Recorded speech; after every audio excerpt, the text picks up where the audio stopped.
Wendi Dee here, Biard, and I'm in Santa Rosa, California with our host, Shea, Lynn, Biard. And I wanted to ask Shea some questions, and I think she'll have a lot of insights that might be helpful for a lot of our readers. So I'm going to talk with her now. Hey there, Shea. Thanks for being in an interview with us. Oh, I'm excited. This is great. So you've been a raw foodist for quite a long time. Can you tell us how you started? I discovered raw foods back in 1999. I was having a lot of digestive problems and a lot of other issues, kind of health issues, and I was going to doctors. I had insurance for a minute, so I actually did go to a couple of doctors, and what I was hearing was, you know, you're getting older, and I was in my 20s, you know what I mean, and I was hearing stuff that didn't make sense to me. So what I did, and I kind of looked around at all my friends, and I picked the one that had what I wanted. Like, she looked how I wanted to look, and she had the energy I wanted, and she treated people the way, I mean, she was just, I wanted her to be my, like, health sponsor, sort of. And so I started talking to her about it, and she's one of my best friends. Her name's Allegra. And she brought over a book by Richard Anderson called Cleanse and Purify Thyself. And it was a big fat book. So she asked me to read that book and suggested that I do their 28-day Arise and Shine cleanse that accompanies that book. And I did. I read the book, and before I finished it, I was doing the cleanse, and I was convinced that raw food was our diet. It made perfect sense for me. And I became outraged with people that doctors spend 8 years or more studying, and how come they don't know this, you know? But it absolutely transformed my life. I became a colon therapist within a year after that. I know you're into the raw community, and you've been doing something phenomenal down at Cafe Gratitude. So can you tell us a little bit about that? Sure. So other than doing colon hydrotherapy and taking people through detoxes, my husband and I also organize and put on and produce and host a weekly live event at one of the 5 or 6 Cafe Gratitudes in our area, and it's called Monday Night Live at Cafe Gratitude, and it takes place, as the name implies, every Monday night at the Healdsburg location. And what we do is we bring in speakers and presenters and just events, just mostly raw food based speakers from all over our area, but also we've been lucky enough to have some really big names and personalities from all over the country. My whole goal behind it was to build community and to support this particular Cafe Gratitude, which was struggling a little bit. It's kind of a remote location, a little bit out of the way even for us. So it was like, okay, we need to make sure this restaurant stays here. And I'd had this idea for a while and couldn't quite find the right way to present it. Like, it wasn't working in potlucks for me. I couldn't find it. So when this place opened, I thought this is the perfect location, and we approached them, and they were very excited about it. And so we started last year. We did 47 events last year, and we had people from Matthew and Tercy Zinglehart, who own Cafe Gratitude, to Happy Oasis, to Elena Love, to Doug Graham, to Matt Monarch and Angela Stokes, to Paul Nissan, to John Kohler. I mean, we just had boom, boom, boom every week, these amazing events.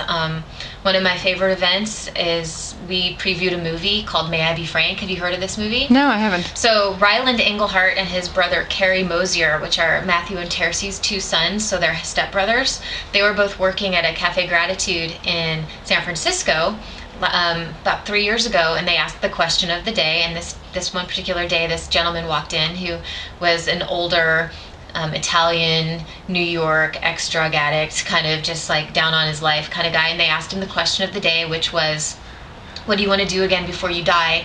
And he said, I'd really like to fall in love again before I die, but who would love me? And Ryland jumped on it, and they had just seen Super Size Me. They wanted to do an opposite of Super Size Me, and they said, will you get in on an experiment? And they did a 42-day raw food colon therapy affirmation experiment with this guy that completely changed him. Wow. It couldn't have been a better subject. Frank Ferrante is his name. You can find him on Facebook. They've been having screenings, and we got to be one of the first screenings, which is just amazing. Frank's lost like over 100 pounds at this point. So you're already sobbing at the movie, and then he walks in at the end, and everyone's like, blah, I just lose it.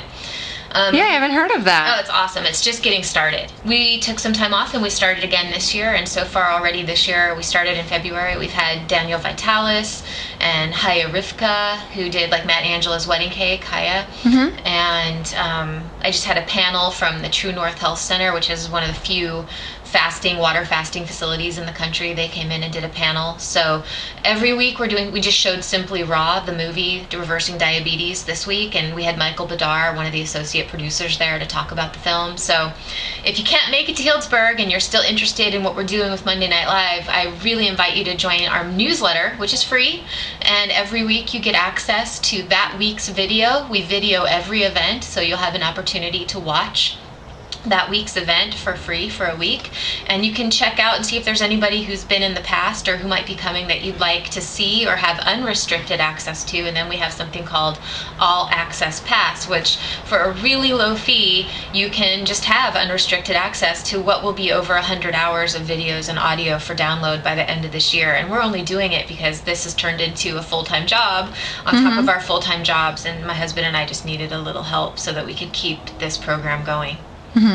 That's great. So if somebody's just getting into raw, what would you suggest for them? Because you've been into raw for a long time. You've seen people probably come and go from the raw food community. So what would you recommend to them as a way to stick with it for a while? Well, actually, one of my favorite pieces of advice came to me from Matt Samuelson, who's a raw chef, and he was speaking one night and he said, oh gosh, how did he say it? If it's not fun, you're not ready. And I've really experienced that for myself. So there have been times where, like when I first learned about raw, and I was so turned on and my brain was making all these connections, and it was like, oh, that's all I wanted, was to explore and to eat this way and to feel the changes that made. Well, you fast forward 3 or 4 years and life starts to happen and you start reaching for things, and then it got to be a struggle. And so instead of, it wasn't fun anymore. I had to go back into cooked food and see where that brought me, which was feeling not very well. Before a salad sounded like the best idea again. So keep yourself at the level really where you're having fun, and hopefully that is because you're feeling better too. So instead of maybe waiting, I've heard people give all kinds of advice about this. People will say, you need to go 100% raw overnight right now, change it all. I've heard a lot of people say, there's no reason to not do it that way. But for a lot of people, because of circumstances or work or family, that might be very difficult to make such a sweeping change. If you take a good look of where you are in your life right now and look at what some of the most maybe damaging or maybe habits or lifestyle habits that you have are, and pick those to eliminate, and maybe you only make a 5 or a 7% change in your life, you're going to feel 5 or 7% better. And then when you're standing there, you can go, okay, where am I now? What's the next thing I want to do? And I think the other really nice thing about that, besides it being an easier transition, is if something happens and you get emotionally upset and the pendulum swings and you want to reach back for some comfort food, or you maybe only go back a step, go back to cooked grain, or go back to whatever, instead of flip-flopping all the way back to gas station food, which I've seen so many people do. And other than that advice, you may be doing better than you actually think you're doing. So I talk to clients all the time who are really down on themselves that they're not 100% raw, but when I really look at their diet, they're doing some kind of fruit or green smoothie for breakfast when they can, and they're having a big salad for lunch, and they may be having a salad with their dinner and then having a little bit of whatever the rest of their family is having, so they feel a part of. Well, if you look at that, they're 60-75% raw, and they're not giving themselves credit for that. So really look at what you are doing and give yourself credit for the changes you have made, and look at where you were and where you are now, and just keep making those changes step by step and acknowledging yourself. Because in this society, unless you're surrounded by raw foodies, it's you're swimming upstream everywhere. Yeah. It's not easy. I even just saw Woody Harrelson on a show saying, unless there's one other person in the room eating the way I eat, it's hard for me. And he's really dedicated to it. Yeah. So it's hard if your family especially isn't doing it. Well, thank you. And can you repeat for us again your sites? Sure. I've got two. If you're interested in information on colonics or food allergy testing, which we do long distance, or cleansing in any way, I've got a lot of videos and I've got a lot of frequently asked questions, so you might just get some information you were looking for without any kind of commitment. That would be Everybody Cleansing. everybodycleansing.com. And if you're interested in Monday Night Live and joining that newsletter, we would love to have you on that newsletter. And to find out just about the free weekly events or the all access pass, that is mondaynightliveevents.com. Or you can find us through Cafe Gratitude's website as well. So, Great. hope to Thanks, see ya. Shea. You're welcome. Thanks, Wendi.